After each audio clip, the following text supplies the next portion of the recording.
Hello, welcome to this your channel, the better Eurofan. That's me. There is no doubt that Finland is still giving a strong impression in the competition. While it is true that the Kaya phenomenon will still be very present for some time, far from making pressures to achieve a similar or better result, they do not get complicated too much, neither let it go to their heads. These are the Finnish being themselves and doing whatever they want. After the 90s Eurodance journey in which Windows 95 met with Harry Pispan and took us during last year's contest, with which they achieved the 19th place in the final ranking, there was the expectation of who will follow their steps despite the modest result achieved with their previous participation. For this, we will get to know now the next artist that will have the occasion of representing the Nordic nation in the main stage of Basel. Let's go!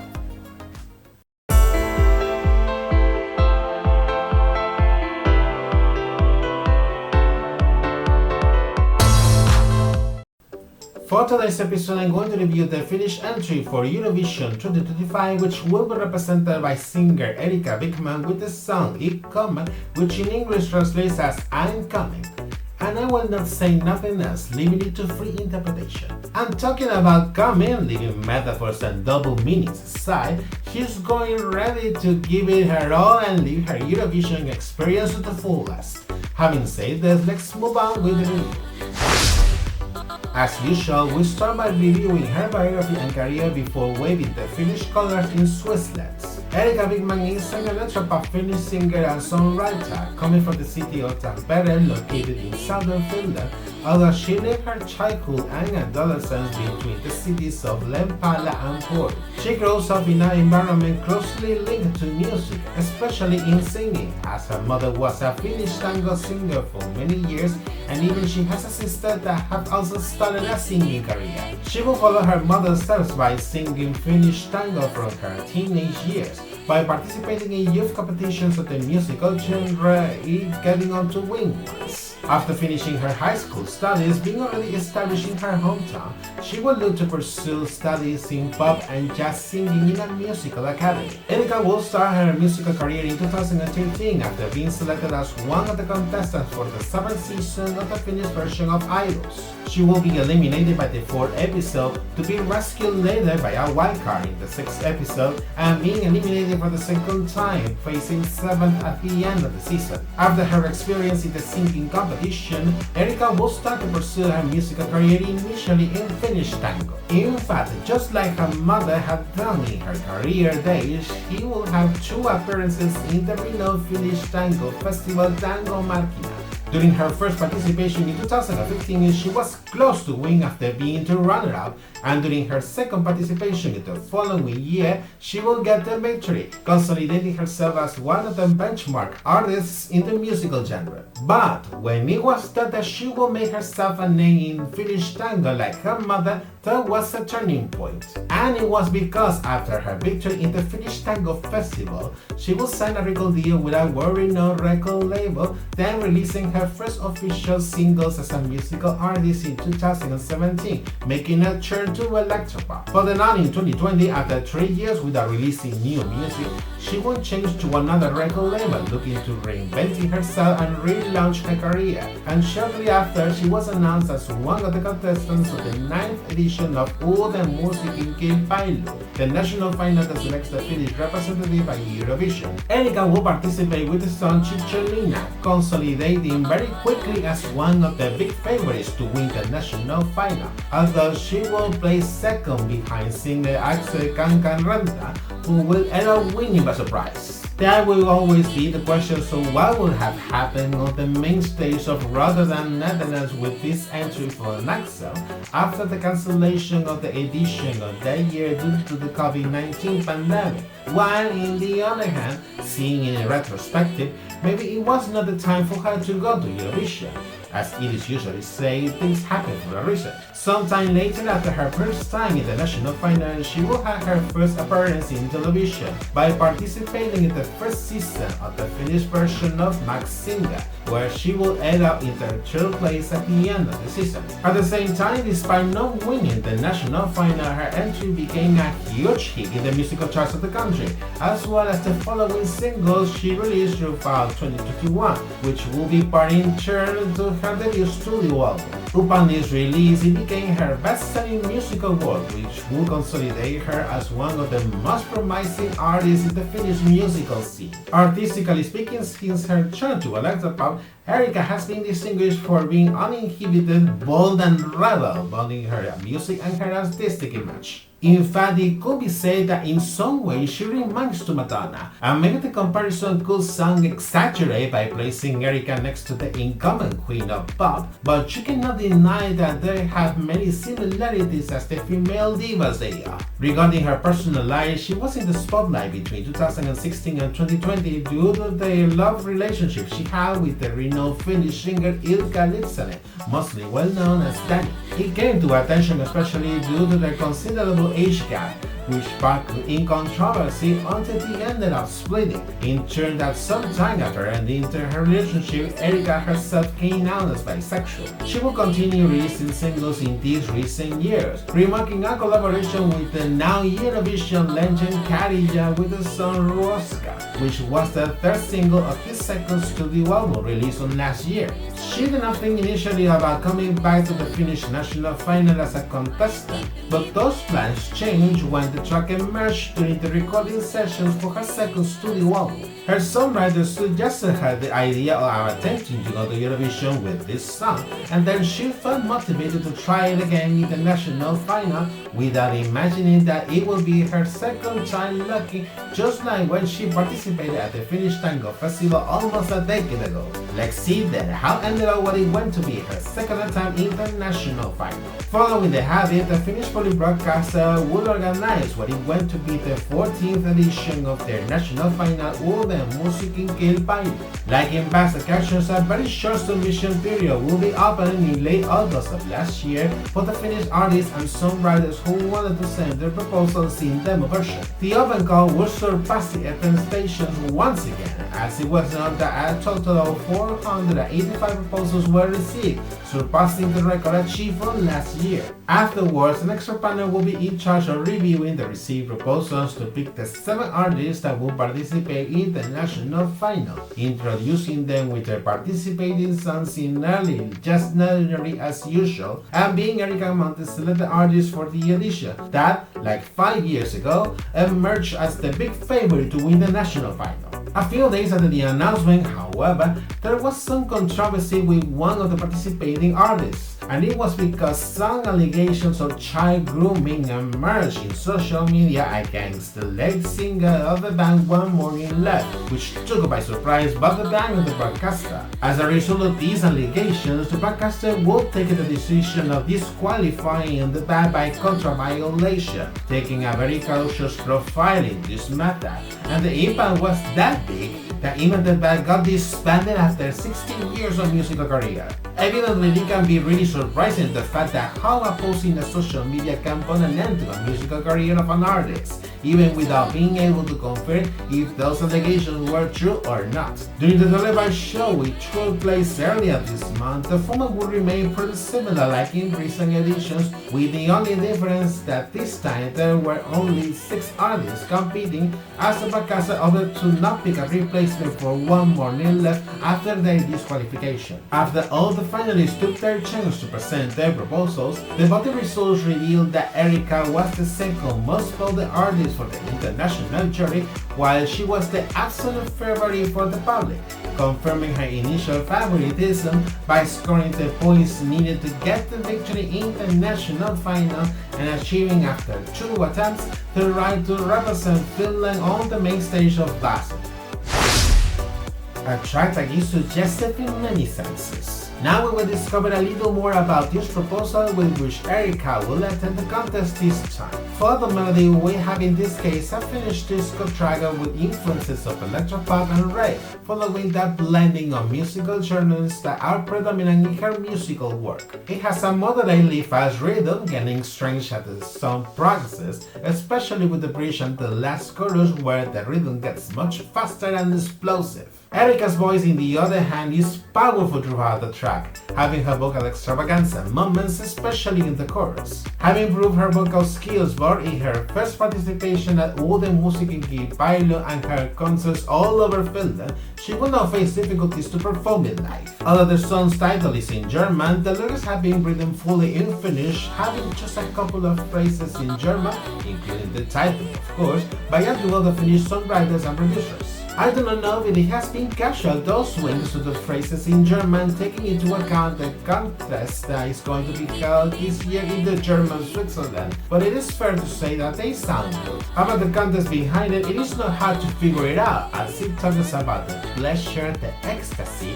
and the status transfer with the sexual desire and the reach the climax. In fact, according to Erika herself, the song intends to take control of the sensations and the sexuality of oneself, in which the pleasure should not have to be a taboo for anyone, allowing us to be in ourselves and therefore be able to feel freer, safer, and happier. Reading the lyrics more in detail, previously translated at first, you can actually perceive that story of a night of passion in person between herself and her lover, from the foreplay until the moment where the orgasm is reached. From here the song's title without any doubt, and hinted the possibility of doing it again, especially if the experience has been both exciting and pleasant. From here, the message that is fundamentally transmitted is that we all should have to be able to live our sexuality with freedom and above all with moral sense. However, this does not happen with all the people by several reasons. From the erotic self-esteem, which varies from person to person, going through the sexual education that most of the time is incomplete, to the influence of the religions in our social environment. There is still a long way to go, but what is important to understand is that human sexuality is as natural as the nature itself, and that it should not be limited or restricted in any sense.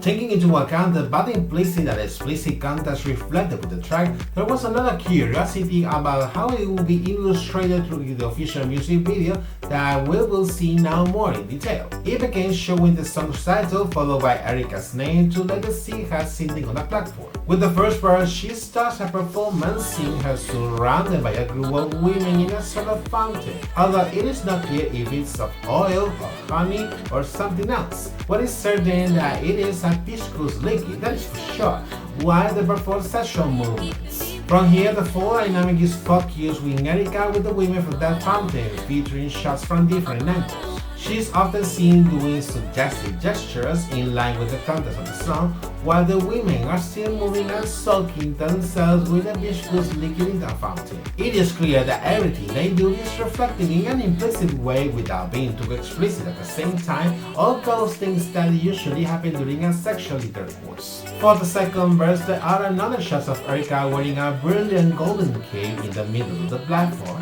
By the second chorus, there are additional ones of her which starts to roll around inside the fountain with the viscous liquid, and by the bridge she is seen doing a sort of dance with a golden spotlight behind her. As the rhythm of the song increases in speed, Erika's attitude gets more frantic, matching as well with the approaching the climax. It could not be more literal in this case, resulting in a burst of sensuality by the final chorus. Towards the end of the music video, there are a slightly faster succession of the shots while the frantic attitude from Erika continues, until it finishes with a close-up of her doing her vocal extravaganza at the very end of the track, which abruptly ends, implying that she came. Thus closing the performance.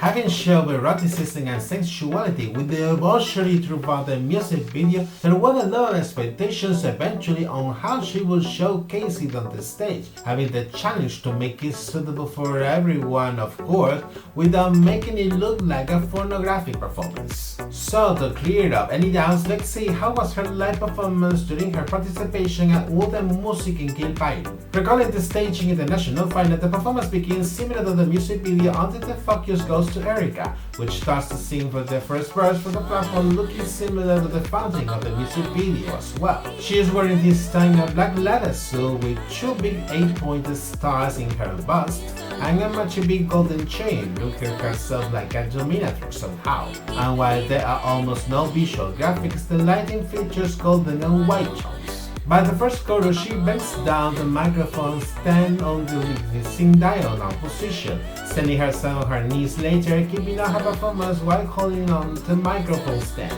Then, before the second verse, she stands up on the platform while the word Wunderbar appears in the visual graphics, then resuming the performance of the song. During the second verse, she steps down from the platform and starts to walk by the stage runway, grabbing another microphone stand in the way, showing sassiness and power as the diva she is, going to the front of the stage to sing much more intensely. And now that I think about it, this seems more like a performance she will do in one of her gigs in a big stadium instead of a television show performance. While she is still giving it all at the front of the stage during the second chorus, the lighting is the minimum needed to not overshadow her until that moment in which she throws the microphone stand to the floor, standing on her knees and leaning her back momentarily on the microphone stand, having another diva moment. While the bridge of the song, Erika stands up again and walks down to the back of the stage, but somehow the focus of her is lost with random shots of the audience at the stadium without having an idea what could be happening at the stage until she's seeing a climb on that giant microphone stand hanging from the ceiling with big ropes and performing the final chorus from that. The lighting gets more frantic, matching with the sped up rhythm of the song, with the song starting to appearing several times in the visual graphics. And if it was not enough, the giant microphone stand starts to emit sparkles from the bottom part like a rocket in propulsion, until the performance finishes with her name in red letters appearing in the visual graphics while she stands still in the giant microphone stand. What can I say about this performance? This was just perfect, iconic. She has conveyed a lot with so little. I must stand out that she has been quite brave on her part to present her proposal just by herself, without anyone else on the stage, and she was not needing much more. Her stage presence was more than enough, especially by being in charge of closing the show. And although I have my concerns about how explicit this performance might seem, she knew perfectly how to keep it suitable for the audience without stopping from transmitting her message. In this sense, the giant microphone stand towards the end of the performance was the key part, by representing both the excitement of the sexual intercourse and the reaching to the orgasm. Thus, in addition to her overwhelming energy throughout all the performance, was definitely what brought her the victory in the national final, especially thanks to the public.